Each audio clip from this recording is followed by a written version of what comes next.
ako nakalabas, sir. So maya-maya, may pumutok sa labas. Nung may pumutok sa labas, lahat ng mga tao doon sa loob ng mga anak ni Boyong, ng mga babae, lalaki at saka yung mga pamangkin niya, lumabas. Tapos namatay yung ilaw. Pagkapatay ng ilaw, kinuha ko yung mga bata doon kaya yun ang ginawan ko ng parang para malipat kami doon sa kabilang compound. Before you continue, Mamalapat, bakit andun ka? Bakit na-involve ka doon sa barilan na yun? Good morning, sir. Morning. Doon po ko sir nakatira sa RH12. Doon ka nakatira? Opo, sir. Doon yung bahay mo? Doon ang bahay ko, sir. So mga relative mo yung mga nahuli? Hindi rin, sir, pero magkakapit bahay kami, sir. Kapitbahay niyo? Opo, opo. So sumali ka doon sa barilan doon? Hindi po, sir. Ang nangyari, sir, nung makita ng asawa ko yung commotion doon sa tapat ng bahay ni Kagawad Boyong, sinabihan ako ng asawa ko na sabi niya, puntahan mo yung anak mo doon kay sunduin mo kay nandun sa kay Boyong. Sir, on January 12, sir, this year, we filed an admin case against Master Sergeant Mamalapat. Next slide. As a result, sir, of the investigation, the Cotabato City Police Office was able to file 3 counts of murder cases and 2 counts of prostrated murder before the City Prosecutor Office of Cotabato City, docketed as shown. And that was on last October 2026, sir. The cases were inquested before the City Prosecutor's Office. Next. Next, please. And also, sir, violation of Republic Act 10591 or illegal possession of firearm, as well as Resolution 10918 o yung Comelec gun ban, were filed before the prosecutor's office in Cotabato City against Boots Sabantapay, sir. Docketed as shown. But however, sir, the case filed against Boots Tipay for Comelec gun ban violation, sir, was dismissed by the prosecution. Accordingly, because he was arrested inside a house and not in a public place. But sir, yung kanyang illegal possession of firearm was pushed through. Next. Next. And on November 16, the arraignment, sir, was held at the sala of the presiding judge, Kasan Abdul Rahman, by the branch 14 of the Regional Trial Court. But it was done, sir, via Zoom, because there was a commotion happened during its original scheduled date last October 13. Kaya via Zoom na lang, sir. Next. Next, please. And on December 22, 2023, sir, the accused Bansuan, Mamalapat, Boyong, and Master Sergeant Mamalapat posted the necessary bail, sir, for 3 counts of murder and 2 counts of prostrated murder. And subsequently, the Police Station 1 of Cotabato City, they were released temporarily based on the court order issued by the Regional Trial Court after posting the necessary bail bond. Next. Next.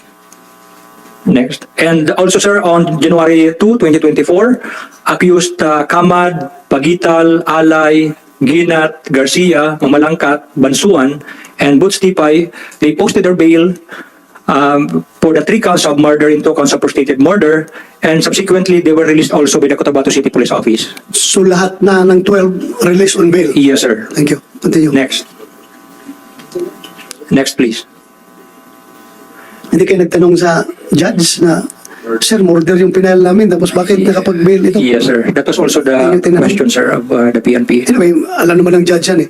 If there is insufficiency of evidence, Yes, sir. kahit na-inquest sila for murder, pag na-determine ng judge na may insufficiency of evidence, pwede niyang i-grant ang pag-post ng bail. Yes, sir. Diba? Yes, sir. Discretion na yan ng judge. Yes, sir. Pero the basic tanong kagad ng ordinaryong tao, murder, bakit nakapag-bail? Diba? Yan ang Yes, sir. basic. Pero hindi alam ng ordinaryong tao na due to insufficiency of evidence, That was, the bill was granted, sir. the bill was granted. Yes, sir. Continue. Sir, on January 12, sir, this year, we filed an admin case against Master Sergeant Mamalapat. That was January 12, sir. And the case now, sir, is pending for summary hearing at the Regional Intelligence Investigation Affairs Service of BAR. Again, kapag administrative case, dapat mapilis kayong kumilos, ha? Yes, sir. Huwag na kayo maghintay sa korte kung anong maging decision ng korte. Dahil criminal case, matagal yan. Dapat tayo, very swift tayo mag-dispose ng administrative case natin. Ilang months na yung kaso ni Mamalapat?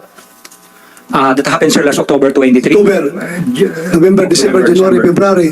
So huwag naman yung paabutin ng isang taon yan. Di ba? Yes, sir. Pag admin case, mabilis na dapat. But Para, in this particular case, sir, under Section 39, sir, of Republic Act 8551, ito, sir, yung mga cases, because this is a grave in nature, supposed to be, sir, ito yung dapat motu proprio investigation that will be conducted by the RIA. precisely. Yes, sir. Huwag kayo magpakita ng hesitation dyan pagdating sa kaso ng mga tao natin. Tingin ninyo na talagang dapat i-dismiss. Yes, sir. Kung kailangan na hindi i-dismiss dahil hindi siya guilty, then i-absorb nyo kagad. Kung hindi siya guilty. Ang importante, sweep yung administration of justice natin sa PNP, huwag patagal-tagalin. Opo, sir. Di ba? Yes, sir. Ano lang yun? Kung guilty, guilty. Pag not guilty, not guilty. Basta you stand by your decision. Di ba? Yes, sir. At mabilis. Yes, sir. Thank you. Next slide, please. Next slide. Now, sir, Master Sergeant Kamalapat is now under or placed under restrictive custody with the regional headquarters, sir, of ProBar under the Regional Personnel and Holding Accounting Unit, and he is placed under custody inside the headquarters, sir, at meron siyang custodians, yung aming R1, Police Colonel Leo Ahero. Hintayin mo lang sign into law yung bagong bill natin, PNP Reform on Reorganization Bill. Yes, sir. The RD, the CD can have the power to detain right away any erring subordinate. Yes, Hindi sir. na tayo Very good. hindi na tayo makakasuhan ng arbitrary detention ng sarili nating tauhan dahil nandun sa batas na ginawa natin. Yes. Ikulong nyo kagad yung tao nyo na may ginagawang kalukuhan. Yes, sir. Yan ang laman ng ating bill ngayon. So lahat, station commander, kaya nyo ikulong ang tao nyo pag may ginawang offense. Ganun Yes, sir. yun. Before you continue, Mamalapat, bakit andun ka? Bakit na-involve ka doon sa barilan na yun? Good morning, sir. Morning. Doon po ko, sir, nakatira sa RH12. Doon ka nakatira? Opo, sir. Doon yung bahay mo? Doon ang bahay ko, sir. So mga relative mo yung mga nahuli? Hindi rin, sir, pero magkakapit bahay kami, sir. Kapitbahay niyo? Opo, opo. So sumali ka doon sa barilan doon? Hindi po, sir.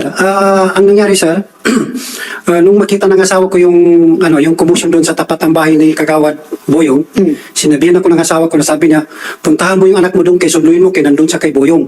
Anak mo? Anak ko, nag-meeting sila sa kila Boyong. So ngayon, pagpasok ko doon, agad kong sunduin. Pagkahawak sa kamay niya, maya-maya, may dumating na mga kalalakihan doon sa gate ni Boyong. Tapos, sa pagpasok ng mga tao, sir, sabi ni, nag-order si Kagawad Boy, sabi ni, sarado ang gate. So, hindi na ako nakalabas, sir. So, maya-maya, may pumutok sa labas. Nung may pumutok sa labas, lahat ng mga tao doon sa loob ng mga anak ni Boyong, ng mga babae, lalaki, at saka yung mga pamangkin niya, lumabas. Tapos namatay yung ilaw. Pagkabatay ng ilaw, kinuko yung mga bata doon, kaya yun ang ginawan ko ng parang para malipat kami doon sa kabilang compound. So, pinaisa-isa ko sila doon na ipalipat doon sa kabilang compound, doon sa Sambutuan compound. Pero sumama ka sa putukan? Hindi. Hindi po, sir. Kaya yun ang inasikaso ko. Kaya sa labas yung putukan, sir. Negative siya sa parapentes? Negative, sir. Negative. Yung baril niya, negative din? Nag-negative din, sir, sa concert during the ballistic examination. Cross-matching with yung mga Yes, nakuha you want to say something? Mr. Chair, if I may batin, Sergeant Manalapat. Sir. So, pumunta ka doon sa bahay nung nandun kayo sa compound ni Boyong, no? Tama? Sabi mo, dahil susundin mo yung anak mo. Susundin ko yung anak ko. So, nagkaroon ng commotion, nagkaroon ng putukan, sabi mo, sa labas. Ano pong ginawa mo? Hindi ka parang nahirapan ako maniwala, Mr. Chair, na bilang alagad ng batas, bilang polis, na hindi ka sumali, no? Dahil, ano ginawa mo? Hindi ka pumutok? Talaga? Wala po, sir. Wala po, sir. Anong nangyari? Nagkakaputukan, polis ka. Actually, sir, yung putukan sa labas po ng bahay ni Boyong. Tapos kami, sir, nandun kami sa loob. Ginasarado yung gate. So, mahirap maglabas doon, sir, kay doon sa labas ang putukan. Oo, Na- pero pulis ka, di ba? Oo, nakita mo may putukan, may mga baril. Dapat you exercise your duty. Bilang Sir, police officer, peace ang- officer ka. Sir, ang ginawa ko, sir, ang inasikaso ko yung mga bata doon sa loob na nag-iyakan, sir. Okay? Doon sa loob na mga pamangkin ni, mga anak ni Boyong, sir. Yun ang inasikaso ko, sir. Okay, thank you. Please continue. Moving on, sir, the case against Mamalapat, sir, is now under summary hearing procedure by the Regional Investigation Affairs Service of ProBar. That ends my briefing, sir. Thank you, sir, and mabuhay po tayo. Thank you. Ikaw, okay ka na? Kasama ka na doon sa sinasabi ni RD. Would like to give the floor to Mayor Bruce Matabalaw. You have the floor, sir. Bismillahirrahmanirrahim. Assalamualaikum warahmatullahi ta'ala wabarakatuh.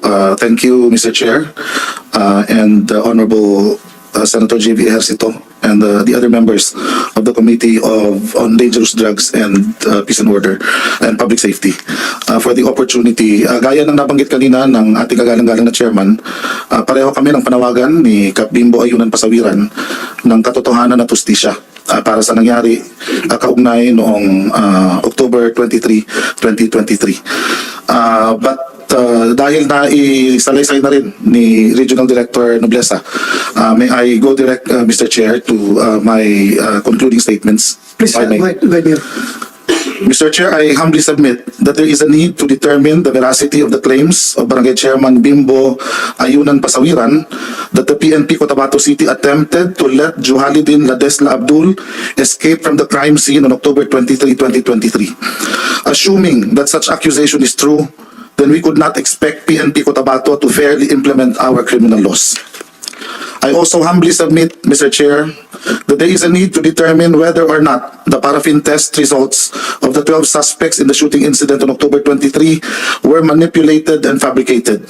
If indeed these tests could be fabricated and that there was in fact a fabrication of such tests, then these put in question the reliability of the hundreds, if not thousands of test results that were made the basis of decisions of the courts not only in Cotabato City but all over the country.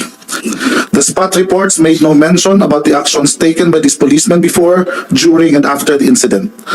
There might also be a need to conduct forensic ballistic examinations of the firearms of these policemen to determine their involvement in the shooting or shootout.